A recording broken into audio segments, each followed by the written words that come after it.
Jesus told his disciples this parable. A man going on a journey called in his servants and entrusted his possessions to them. To one he gave 5 talents, to another 2, to a third 1, to each according to his ability. Then he went away. After a long time, the master of those servants came back and settled accounts with them. The one who had received 5 talents came forward, bringing the additional 5. He said, "Master, you gave me 5 talents. See, I have made 5 more." His master said to him, "Well done, my good and faithful servant. Since you are faithful in small matters, I will give you great responsibilities. Come share your master's joy." Next Sunday will be Sunday of Christ, King of the universe. The Sunday before Christ the King is called Sunday of the Poor, World Day of the Poor. And this feast, this observance, was entrusted to us, mandated to us by Pope Francis very recently. The poor are important in the kingdom of God. The poor are our pathway to heaven. If ignorance of scriptures is ignorance of Christ, neglect of the poor, abuse of the poor, use of the poor is neglect, abuse, and use of Christ. In relation to the poor, we have 3 kinds of relationships. Number 1, we reach out to the poor because of stewardship. Stewardship is not ownership. The teachings of the church, the teachings of the gospel, all remind us that there is no such a thing as absolute ownership. We do not own anything absolutely. And the proof of that is when you die, you are no longer the owner of your properties. If you can bring your properties wherever you will go after you die, that is absolute ownership. But the truth is, when we die, we also give up.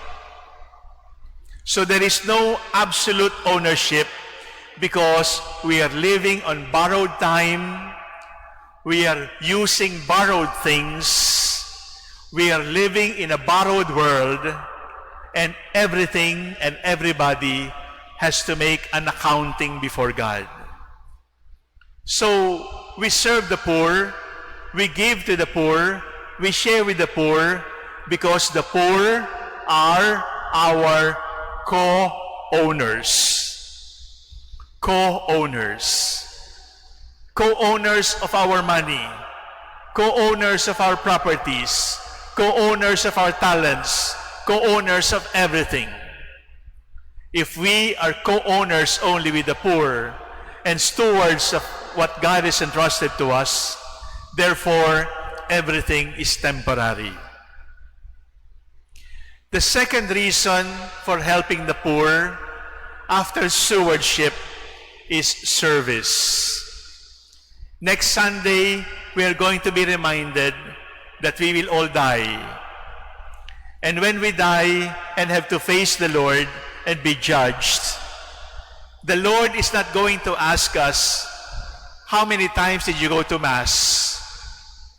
Or how many rosaries did you pray? The Lord is going to ask us, where were you when I was hungry?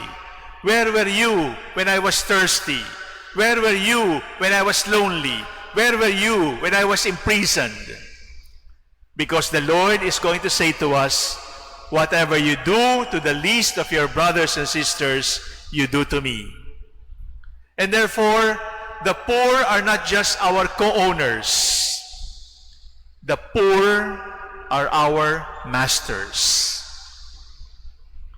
In the Military Order of Malta, the members of the order say, "The poor are our lords." Saint Vincent de Paul referred to the poor as our bosses, our masters. And what do you do to your master? What do you do to your boss? What do you do to your Lord? You serve. Therefore, service of the poor is not about you doling out. Service of the poor is not about you looking down on the poor. Service of the poor is actually we, all of us, looking up to the poor, because the poor are our bosses, the poor are our masters, the poor are our lords. So the first S is stewardship. The second S reminds us again and again that life on earth is temporary, and therefore we will make an accounting to the Lord whom we serve among the poor. But the third S after service is self-interest. It is true, self-interest. Why do I say self-interest? Because serving the poor keeps you healthy. Serving the poor prolongs your life. Serving the poor prevents you from getting sick. In a manner of speaking, my dear brothers and sisters, when we serve the poor, we also help ourselves. You know why? Because if you do not serve the poor, if you do not help the poor, if you do not give to the poor, many will become bitter and jealous against you. And eventually, you will also become bitter and jealous with yourself. You want to live long? Give to the poor. Because people who do not give do not get richer. People who do not give die early, because they get sick in the soul early, because their souls get afflicted with the cancer of greed, with the cancer of avarice, with the cancer of false security.